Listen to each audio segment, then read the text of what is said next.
पता है भगवान सपने बंद आंखों में क्यों देता है? क्योंकि अगर तुम्हारे सपने किसी को पता चल जाएं,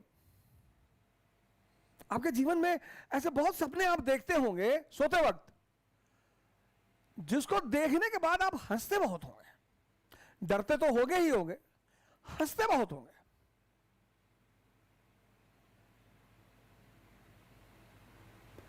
लेकिन कलाम साहब कहते हैं कि खुली आंखों से सपना देखना चाहिए। इसीलिए तो मैं आपसे कहता हूं, ऑटोबायोग्राफी पढ़ो, बायोग्राफी पढ़ो।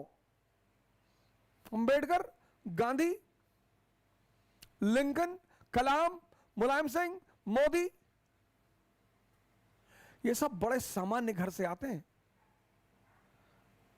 और महान बने। तो अगर ये सामान्य घर से आते और महान बने, तो इन्होंने कुछ ना कुछ हैंडल किया होगा। किसको हैंडल किया होगा? प्रेशर को।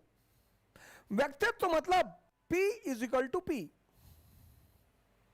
पर्सनालिटी मतलब जो प्रेशर को हैंडल कर ले।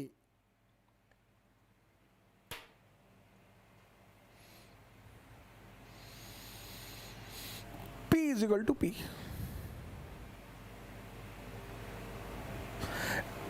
D is equal to D। Dream is equal to dareness. बड़ा सपना देखना हर आदमी के बस की बात नहीं होती, और बड़े सपनों की पूर्ति में टाइम लगता है।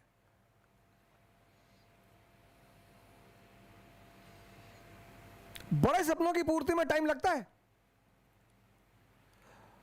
पानी जी ने हमसे कहा कि यार यार बहुत कैसी बातें कर रहे हो तुम यार, जेट किंग का खोज करो, पागलपन वाली बातें कर रहे हो यार। मैंने कहा भाई ये बात नहीं यार, बोले पढ़ो जाके, हम पैसा देंगे।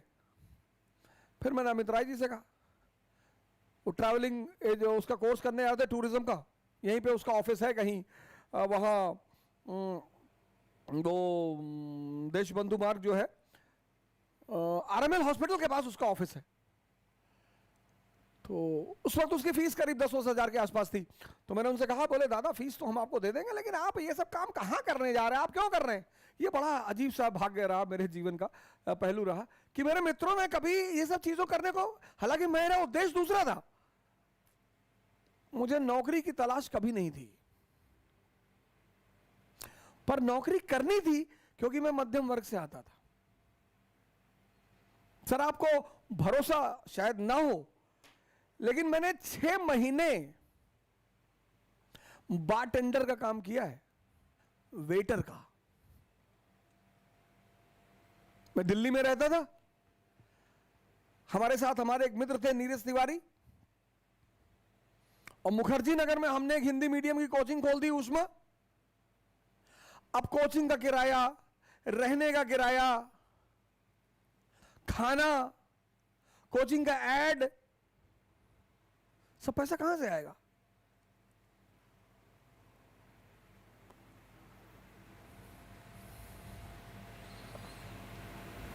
तो दिल्ली के एक होटल में बारटेंडर का काम किया सर। सैलरी बहुत कम मिलती थी सर, टिप बहुत ज्यादा मिलती थी। सैलरी बहुत कम मिलती थी सर। शाम को 7 बजे मैं गुड़गांव आता था और रात को 3 बजे मैं वापस घर पहुंचता था, और सुबह 8 बजे मैं क्लास ले जाता था। और सर किसी को नहीं, सर किसी को नहीं, मेरी पत्नी को मुझे हर महीने पैसे भेजना होता था। मेरी बच्ची, पहली बच्ची जो मेरी बड़ी वाली बेटी है, उसका जन्म हो चुका था, उसको पैसा भेजना होता था। यह है जीविकोपार्जन। यह छोटा नहीं होता सर। आप शर्मिंदा बिल्कुल ना हो कि लोग क्या सोचेंगे, खाने को देते हैं, लोग भाड़ में जाएं, कुछ भी सोचें। अपने सपनों को पूरा करना है।